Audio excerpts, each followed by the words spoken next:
Indian national കോൺഗ്രസിന്റെ അനിഷേധ്യ നേതാവും രാജ്യത്തിന്റെ പ്രതിപക്ഷ നേതാവുമായ രാഹുൽ ഗാന്ധിയെ വധിക്കുമെന്ന് ഭീഷണി മുഴക്കിയ ബി.ജെ.പി. നേതാവിനെ സംരക്ഷിക്കുന്ന CPM-BJP അവിശുദ്ധ കൂട്ടുകെട്ടിനെതിരെ KPCCയുടെ നിർദ്ദേശപ്രകാരം വടക്കാഞ്ചേരി ബ്ലോക്ക് കോൺഗ്രസ് കമ്മിറ്റിയുടെ നേതൃത്വത്തിൽ ടൗണിൽ പ്രതിഷേധ പ്രകടനവും പൊതുയോഗവും നടത്തി. യൂത്ത് കോൺഗ്രസ് അഖിലേന്ത്യാ സെക്രട്ടറി PN വൈശാഖ് ഉദ്ഘാടനം ചെയ്തു. Block Congress president PG Jayadeep അധ്യക്ഷത വഹിച്ചു. Jayanmangalam MH Shanavas, Hari Nambalatt, Sindhu Subrahmanyan, VG Suresh Kumar, Joseph Chunkath, PS Radhakrishnan, Nandilath Gopalakrishnan, KK Aboobacker, Biju Krishnan, CR Radhakrishnan, Shibi Poomala, Philip Jacob, AK Peethambaran, MJ Augustine, PV Hasanar, PS Rafeeq, Ashraf Karimathra, Jose Mani Puthur, ET Biju എന്നിവർ പ്രസംഗിച്ചു.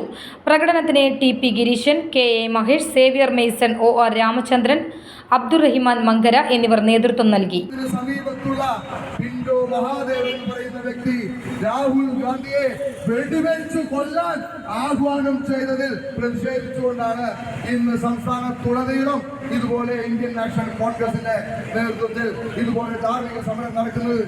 നിങ്ങൾ മനസ്സിലാക്കണം, ഏത് സാഹചര്യത്തിലാണ് രാഹുൽ ഗാന്ധിക്കെതിരെ BJPയുടെ ഒരു നേതാവ് ഇതുപോലെ ഒരു കലാപാഹ്വാനത്തിന് നേതൃത്വം കൊടുക്കുന്നത് എന്ന്